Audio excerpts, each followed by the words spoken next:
विषय है भगवद गीता अध्याय नंबर 4 और 5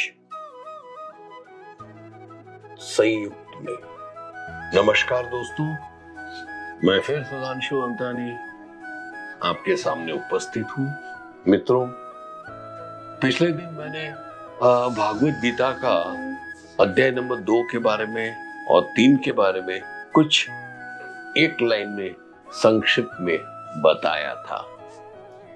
आज मैं एक साथ 2 अध्याय ले लेता हूं, अध्याय नंबर 4 और अध्याय नंबर 5। मित्रों,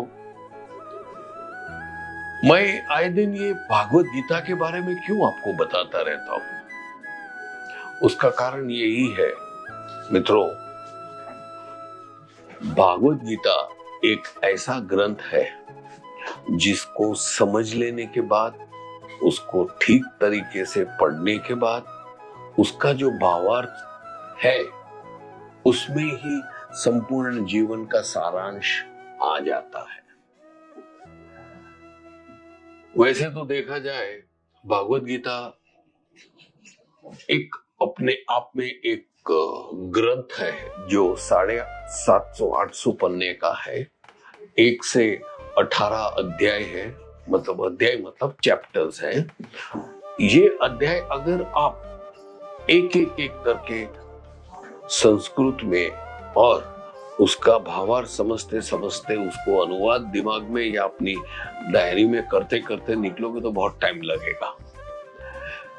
मैंने ये सोचा कि चलो पूरा भागवत गीता समझ लेते हैं, फिर अध्याय टू अध्याय, हर अध्याय के बाद वो छोटे से छोटे शब्दों में, कम से कम लाइनों में किस तरह आपके सामने पेश किया जाए, ताकि आप इस आजकल की भागदौड़ वाले जीवन में 5 मिनट इसको सुन लो, समझ लो, तो जीवन आसान होगा।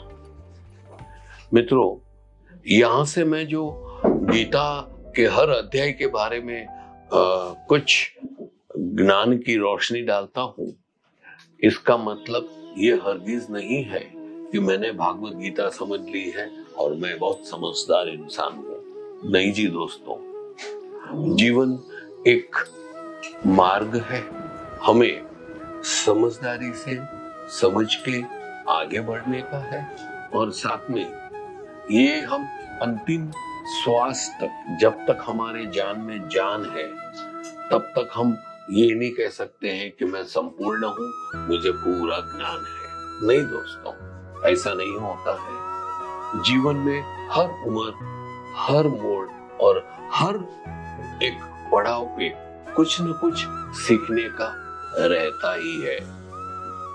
यही एक साइकिल है अपने आप को हर उम्र में परिपक्वता की ओर नजदीक ले जाने का है।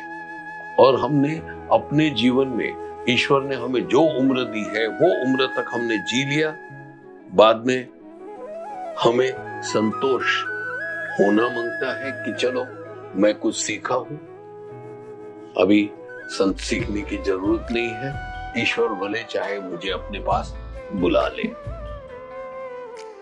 खैर, बात करते हैं अध्याय नंबर 4 की, चैप्टर 4 की।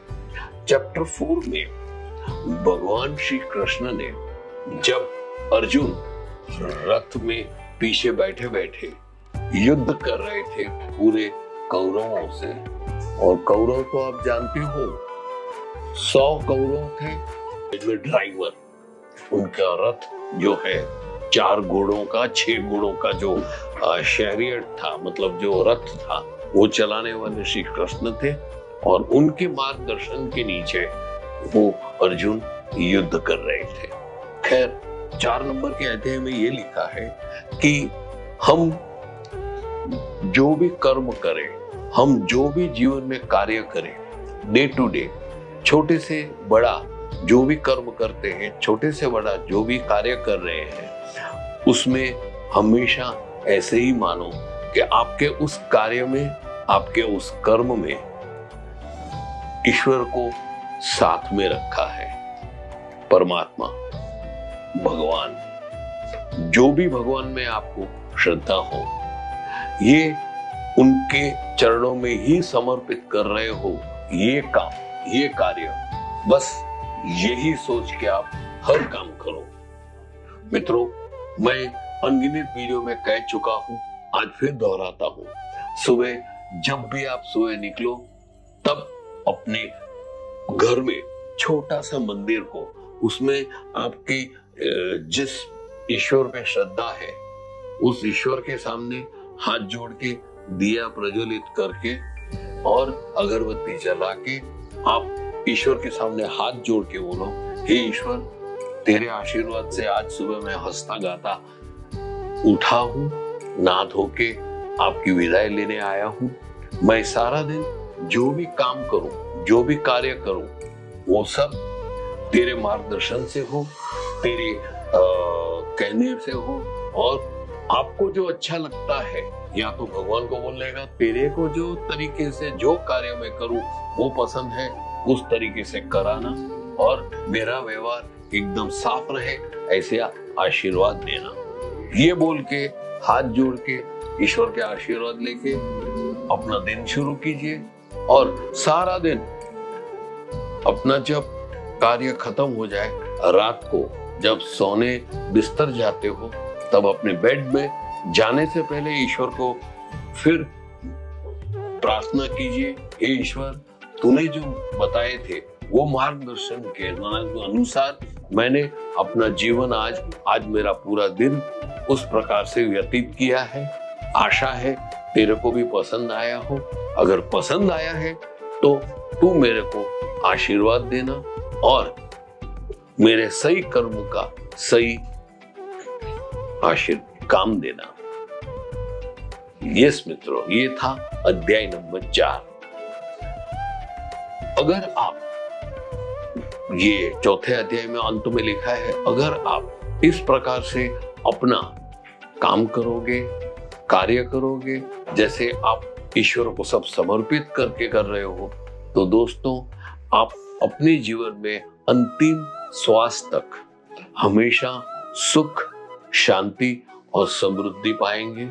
आपको संतोष होगा, न तो आपको कोई डर रहेगा, न आपको भय रहेगा मृत्यु का, क्योंकि आपको ईश्वर के आशीर्वाद मिले हैं।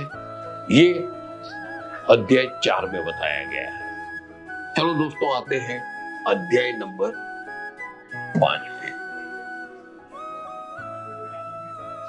5वें अध्याय में भगवान श्री कृष्ण ने यह कहा है कि मनुष्य का सबसे बड़ा दुश्मन कौन है।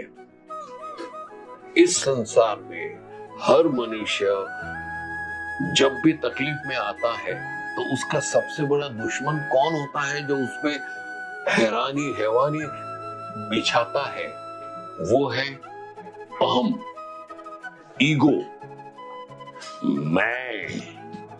मेरा, मैं ऐसा हूं, मैं महान हूं। ये जो चीज है, ये आदमी को खत्म कर देता है।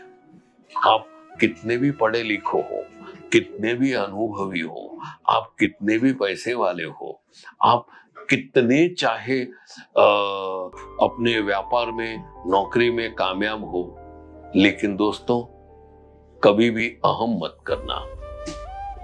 आप समझे ना, हमेशा डाउन टू अर्थ, जिसको इंग्लिश में बोलते हैं, जमीन से जुड़े रखिए।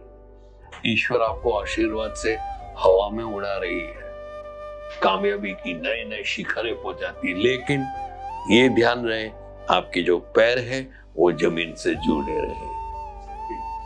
दोस्तों, जीवन में अगर अंतिम श्वास तक आनंद लेना है, सुकून लेना है, शांति से जीना है और सबका प्रेम पाने का है, तो दोस्तों अपने अहम को, अहम तो आएगा ही, ये चीज ही ऐसी है, ये कुदरत ने रखी हुई चीज है नेचुरली। यार, आज मेरे स्कूल में, मेरे कॉलेज में, मेरे दफ्तर में, मेरे व्यापार की बाजार में जब अनगिनत लोग साथ में काम कर रहे हैं, सीख रहे हैं, वो सबको पीछे छोड़ के मैं आगे निकलूंगा, प्रमोशन मिलेगा, क्लास में नंबर 1 पास हो जाऊंगा, 4 लोगों में अच्छा दिखा था मैं हूं, मैं सबसे अच्छा बोल सकता हूं, तो मेरे को ईगो तो आएगा ही। ये एक बहुत ही मनुष्य जो विचारजीवी प्राणी है उसके दिमाग में ईश्वर ने रखी हुई चीज है। लेकिन जब आप अपने इस ईगो को, आप अपने इस अहम को, मेरापन, अपनापन, मैं कुछ हूं, ऐसी सोच को नष्ट कर दोगे अपने सूझ से, अपने सोच से और अपनी परिपक्वता से, तब दोस्तों आपको कोई दुख नहीं आएगा, आपको कोई तकलीफ भी नहीं आएगी और आप एक कामयाब इंसान के तौर पे मृत्युशैया पे जाओगे। हाँ दोस्तों, ये मैंने आपको बताया अध्याय नंबर 4 और 5 के बारे में संक्षेप में। अभी आप यही अध्याय आप भागवत गीता में हिंदी में भी अनुवादित आता है, उसमें पढ़ोगे तो उसका सारा यही निकलेगा। चैप्टर नंबर 4 का यही था, 5 का भी यही है। दोस्तों, आशा है मैंने जो कुछ भी समझा है, पढ़ा है, आपके साथ शेयर करने की सोची थी तो मैंने शेयर कर दिया है। अभी जितना आप सीखोगे, ये दोनों अध्याय का जो सारांश है उसमें से मैं भी कुछ सीखूंगा। तब तक के लिए मैं आज्ञा लूं। केसरिया टेक्सटाइल कंपनी का यही तरीका है दोस्तों कि मैं अकेला सीखूं नहीं, पूरे परिवार को सिखाऊं, कुछ सोचने के लिए चीज दो। चलो दोस्तों, वीडियो जरूर से लाइक कीजिएगा, चैनल अब तक सब्सक्राइब नहीं किया है तो जरूर से कर दीजिएगा और हाँ, बेल आइकन दबाना मत भूलिएगा, क्योंकि आने वाले दिन में मैं अध्याय 6 पे जाऊंगा। उसमें भी ऐसे ही कुछ हमको सीखने वाली, समझने वाली बात है जो हमें कामयाबी और उन्नति के पथ पर लेके जाएगा। तब तक के लिए नमस्कार।